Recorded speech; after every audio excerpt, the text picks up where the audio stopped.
state-leading Children's Social Media Safety Act will give parents the tools to protect our kids online.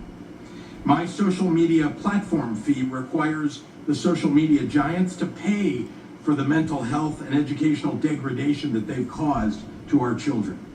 And we're giving children more classroom focus and a better education by banning kids' use of cell phones during the school day. From start to finish, the work of the legislative session that we've just completed was informed by the priorities and values of Illinois families, like lowering costs, investing in and protecting our children, laying the foundation for long-term economic development and job creation, and improving our state's overall fiscal health. I look forward to taking your questions in a few minutes, but first let me introduce a passionate champion for working families, and of course my partner in governance, our Lieutenant Governor Juliana Stratton. Juliana? Hello everyone, and thank you Governor Pritzker for always standing strong on behalf of the people of Illinois. It's truly an honor to serve by your side. I want to echo the Governor's appreciation for everyone who stayed at the table and helped deliver this 8th consecutive balanced budget. President Don Harmon, Speaker Emanuel Chris Welch, the budgeteers, and all of our partners in the General Assembly. It wasn't always easy, but you carried the weight of this work to ensure a brighter future for all Illinoisans. To our respective teams and the staffers who have worked long hours, especially this last week, thank you for your perseverance. You are appreciated. And of course, to all of our state agency heads and state employees, thank you for your tireless dedication to the people we serve. When I was sworn in as a state representative in 2017, Illinois was in the midst of a budget impasse that had lasted over 2 years. The devastation to working families was real. When Governor Pritzker and I came into office in 2019, Illinois was not only in desperate need of a guiding hand, we needed to regain the trust of our people who had been harmed by the impasse and the damage it caused. We made a promise to working families that we would bring clarity and leadership without sacrificing respect for the people who call Illinois home.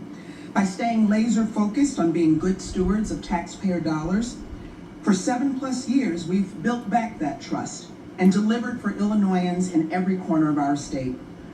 Now, in 2026, once again, we have delivered, even against the backdrop of uncertainty and a president who has made it clear that he's not concerned about the financial situations of hardworking families of Illinois. As families are struggling and everything is more expensive, we have doubled down on compassionate fiscal responsibility and providing relief. Historic investments in education from birth to higher education, eliminating medical debt, lowering healthcare costs, reducing the burden of grocery costs and expanding access to healthy food, and making childcare more affordable.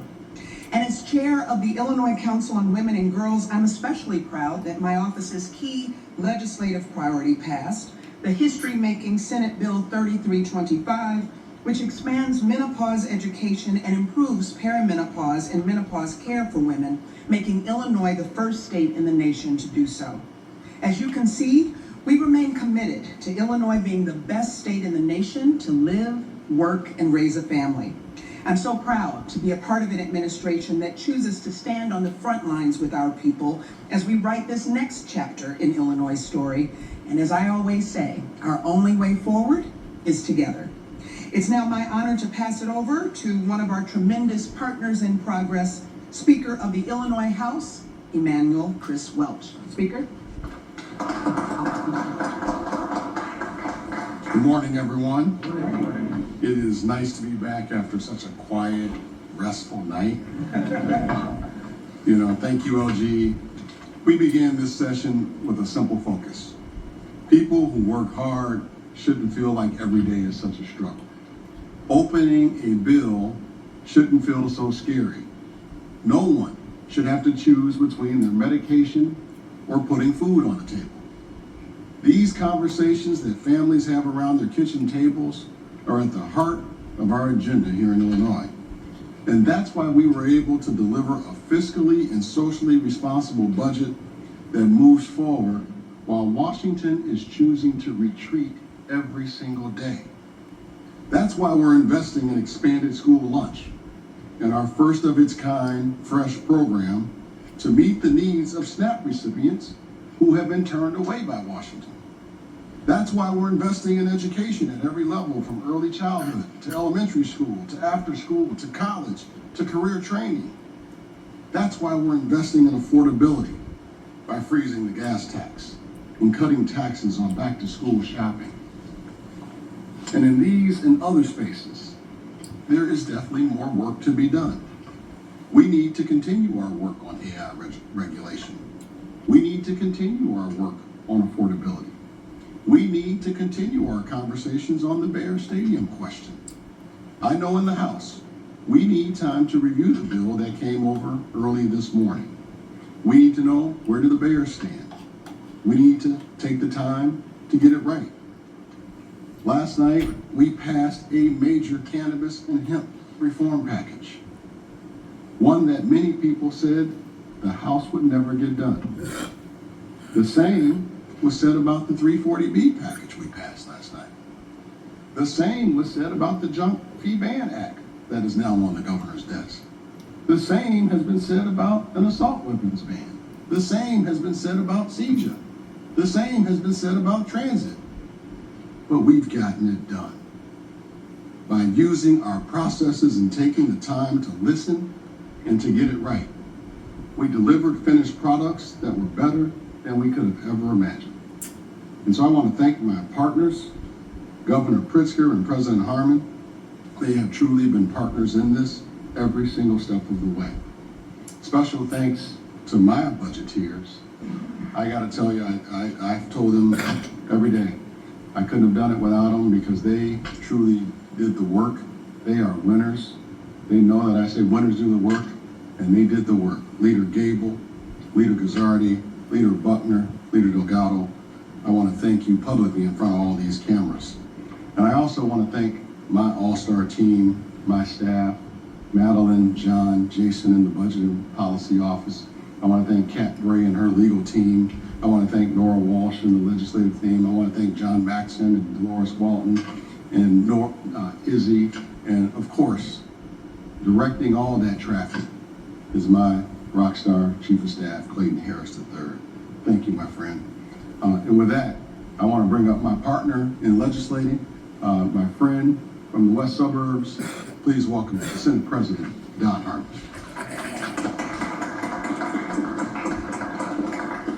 Thank you, Mr. Speaker. Mr. Speaker, Governor, Lieutenant Governor, thank you for a true partnership here.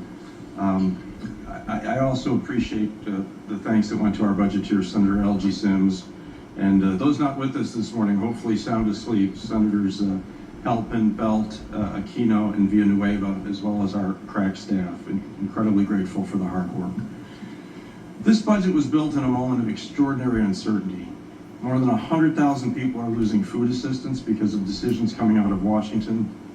Hospitals serving some of the most vulnerable communities in Illinois are questioning how long they can keep their doors open. Programs focused on HIV education, youth addiction treatment, domestic violence services, and other essential services are facing devastating cuts, all while working families continue to struggle with rising costs and economic instability. The state of Illinois cannot undo every reckless decision being made in Washington, but we can choose what kind of state we're going to be at this moment.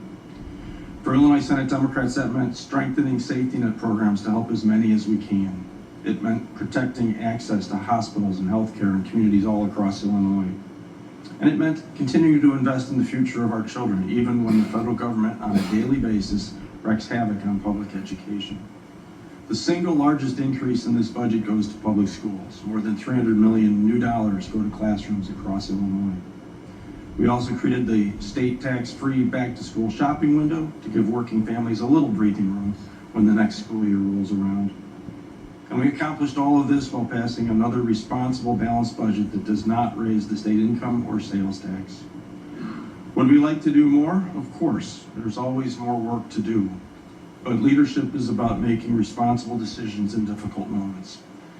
It's about providing stability and predictability for families, schools, hospitals, businesses, and community organizations trying to plan in the future of uncertain times. And that's what this budget does.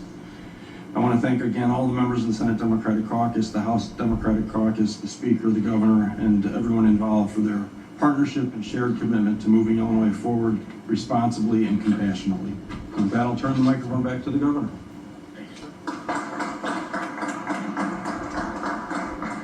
Happy to take questions from members of the media. Rick Pearson.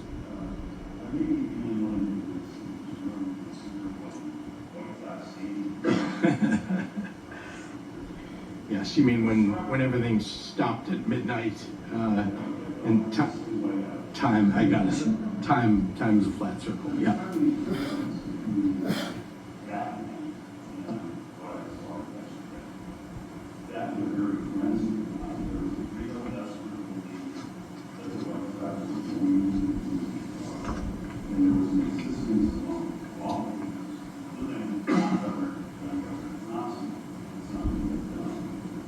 This time, it seemed like this was a vaccine exercise. There was not a rush.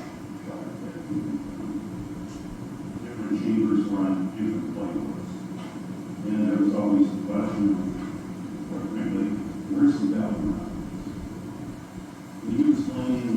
What, I think you weren't listening if you don't know where the governor was, because I will say my principles have been the same from the very beginning and until yesterday and remain today. We're about protecting the taxpayers of the state of Illinois. We want to keep businesses and grow businesses here, attract businesses to the state, make sure that the Chicago Bears are still an Illinois-based team, and we worked very hard to make all of those things happen at the same time. But I want to remind you, oh gosh, I was in meetings throughout the weekend, indeed, on this, not to mention throughout the last 6 months.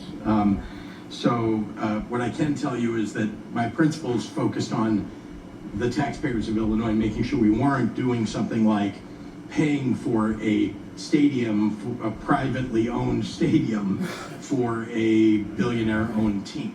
That didn't make any sense to me, and I said from the very beginning, we're not going to do that. That we would focus on only providing what was necessary in order to create infrastructure, as we have for other businesses in the state of Illinois, so that they can do business in the state. And those were all things that were part of the package that I set up and allowed the legislature to debate. The House passed a version of that, the Senate passed a version of that, and the fact that there wasn't agreement by the two houses is a question, I think, for the legislature. But I will say, I think the principles remained intact throughout. Is there a belief that the Indiana government Is what? Oh, no, I wouldn't say it's a ruse. I don't believe that. I don't know if anybody wants to add anything to that. Yeah. Yeah, I wonder if I can ask a question of the President and the Speaker. I'm just curious why you guys were not on the same stage. Do you think it might have made a difference in the fact you had been working the your session time during the same weeks? Like, what was the breakdown? Why weren't you sort of working in concert on legislation to keep the Bears in line? Savant, thanks for the question. You know, first of all, I tell people every day, you know, the name on that door or the title on that door upstairs says Speaker of the House, but it probably should be Listener of the House. And my job is first and foremost to listen to the caucus that elects me to serve in this historic role. And Senate President has a similar role. We have to listen to our caucuses, and that's extremely important. Any processes that you see me employ is directed at listening and learning what the members who are closest to the people. The House of Representatives is the first article in the Constitution. We're the people that are closest to the people. They're out there knocking on doors and talking to people all the time. And so I have to listen to my caucus first and foremost and share that feedback through our work. And I think we did that. I think the fact that we showed that we need to take a statewide economic development approach was reflective of what the conversations we were having with our caucus. And I am certain what we saw last night was reflective of what the Senate President was hearing from his caucus. President Harden? We worked together through the entire session. We wouldn't have a responsible, balanced budget if we hadn't done that. The question I don't think is how this came together last night, but that we did anything at all. There was an enormous undercurrent in our caucus to not do anything. People are worried about neighbors being thrown off of food stamps, people not being able to keep up with inflation because their wages aren't coming up, losing their health care because the hospitals and healthcare providers that serve them are being undercut by Washington. There was no appetite at all to provide public dollars to a $10 billion sports franchise, as much as we love the Bears. I'm really proud that our caucus came together, and I don't know, but for the leadership of Senator Bill Cunningham, we could have convinced the caucus to make an effort to do this. Senator Cunningham said it on the floor, and I think it's true. All of us in our neighborhoods and communities heard basically the same thing. Do whatever you need to do to keep the Bears here, but not one nickel.